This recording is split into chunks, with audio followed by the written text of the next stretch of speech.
Alors qu'elle entrait, un silence tomba dans la salle. Ses camarades la regardaient avec un mélange de dégoût et de pitié. Le cœur de Nana se mit à battre plus fort. Que se passait-il?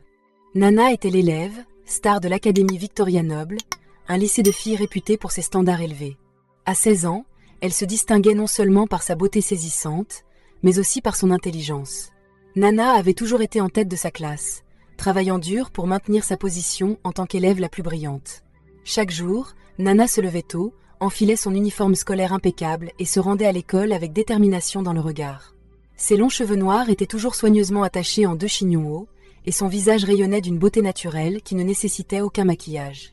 En franchissant les portes de l'école, les têtes se tournaient et les murmures suivaient. « Voilà Nana », disaient les autres filles. Toujours parfaite, toujours la meilleure.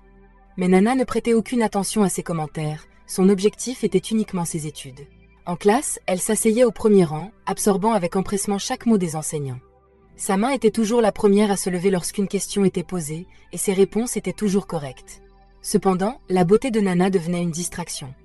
Même les professeurs se surprenaient à la regarder pendant les cours. Monsieur Thompson, le professeur de mathématiques, bafouillait souvent en expliquant des problèmes à Nana. Monsieur Oka, le professeur de littérature, ne pouvait s'empêcher d'admirer l'écriture gracieuse et les dissertations réfléchies de Nana. Malgré l'attention, Nana restait indifférente. Après les cours, tandis que les autres élèves se précipitaient chez elle ou vers leurs différents clubs, Nana restait dans la salle de classe. Elle sortait ses livres, les étalait sur son bureau et se plongeait dans ses études. Un soir, alors que le soleil se couchait, projetant de longues ombres à travers la salle de classe vide, Nana était profondément absorbée par son manuel de littérature.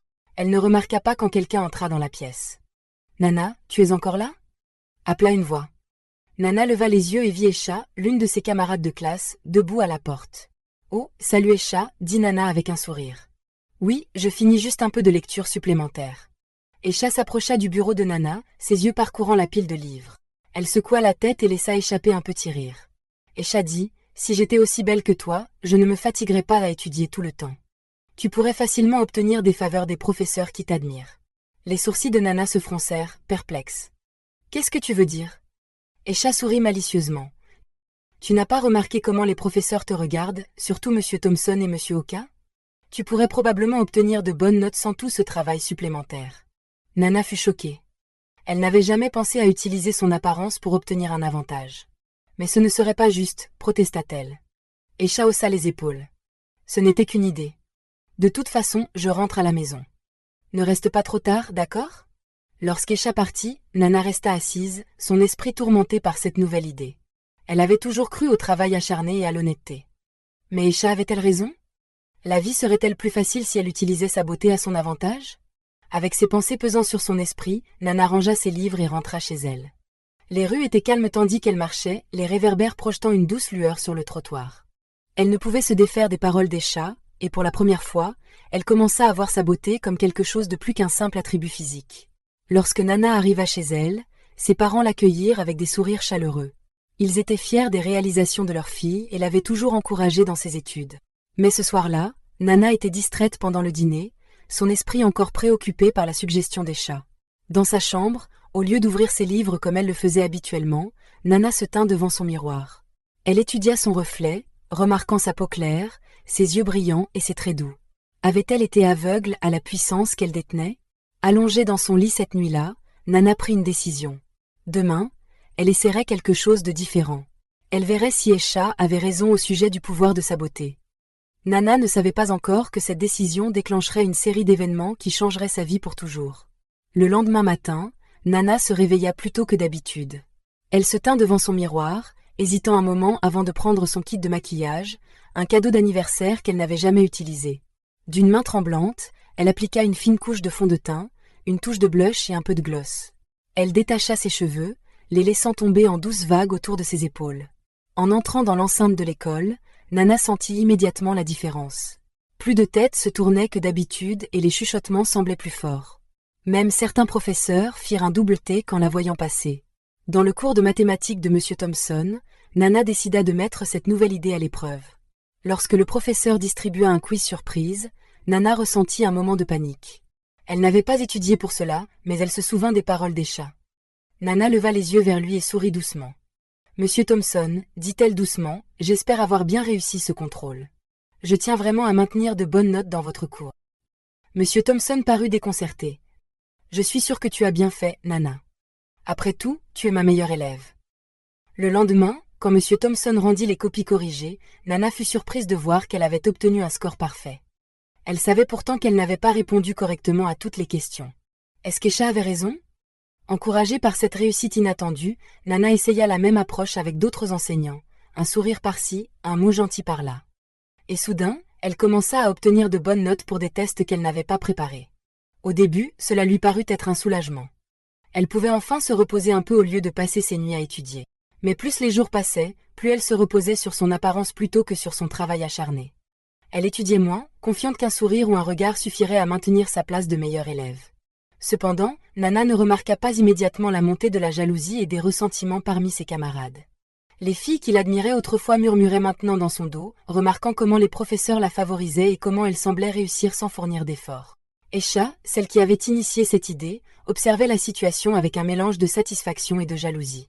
Elle avait peut-être donné à Nana une idée, mais elle ne s'attendait pas à ce que cette dernière l'applique avec autant de succès. Un après-midi, en quittant l'école, Nana surprit une conversation entre deux enseignants dans une salle de classe vide. Elle s'arrêta devant la porte pour écouter. « As-tu remarqué le comportement de Nana ces derniers temps » dit Monsieur Okafo. « Oui, c'est un changement notable » répondit Monsieur Thompson. « Elle semble utiliser son charme, et cela devient problématique. Les autres élèves commencent à se plaindre. Ils pensent que nous faisons du favoritisme. C'est une belle jeune femme mais vous avez raison, nous devons être prudents. Peut-être pourrions-nous l'attirer pendant le week-end, vous savez, la courtiser en dehors de l'école. » Le cœur de Nana battit à tout rompre alors qu'elle s'éloignait de la porte, paniquée. Pour la première fois, elle ressentit un mélange de culpabilité et de peur. Elle n'avait jamais imaginé que les professeurs remarqueraient son changement d'attitude de cette manière. Cette nuit-là, elle eut du mal à dormir, tourmentée par ses pensées. Elle se retourna et se retourna, pensant à ce qu'elle avait entendu. Les enseignants remarquaient son comportement et semblaient s'attendre à quelque chose en retour de leur faveur. Ce n'était pas ce qu'elle avait prévu en commençant cette expérience. Le lendemain, à l'école, elle se sentit mal à l'aise sous le regard de ses enseignants. Chaque sourire, chaque compliment semblait désormais chargé d'attentes non dites.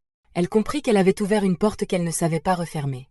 Après les cours, Nana chercha Esha. Elle la trouva, nonchalamment assise sous un arbre dans la cour de l'école, le regard rivé sur son téléphone. « Esha, il faut qu'on parle » dit Nana, sa voix tremblant légèrement. Esha leva les yeux, un sourire en coin. « Qu'est-ce qui se passe, beauté? Tu profites de ta nouvelle vie? Je crois que j'ai fait une erreur, répondit Nana. Les professeurs commencent à s'attendre à plus que des sourires en échange des faveurs qu'ils me font. Que veux-tu dire? Demanda Esha. Je les ai entendus parler, expliqua Nana. Ils attendent quelque chose de moi, et je ne sais pas quoi faire. C'est allé trop loin. Esha resta silencieuse un moment avant de se pencher vers elle. Écoute, Nana, tu es déjà allée aussi loin, pourquoi reculer maintenant?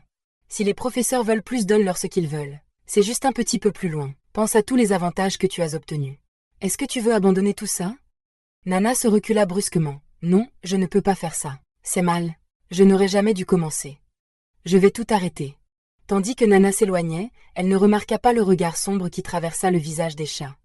Elle ne savait pas encore que sa décision d'arrêter allait déclencher une série d'événements qui bouleverseraient sa vie.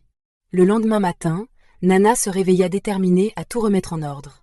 Elle attacha ses cheveux en deux queues de cheval comme d'habitude et alla à l'école sans maquillage, prête à faire face aux conséquences de ses actions et à retrouver le chemin de l'honnêteté. Mais dès qu'elle franchit les portes de l'école, elle sentit que quelque chose n'allait pas.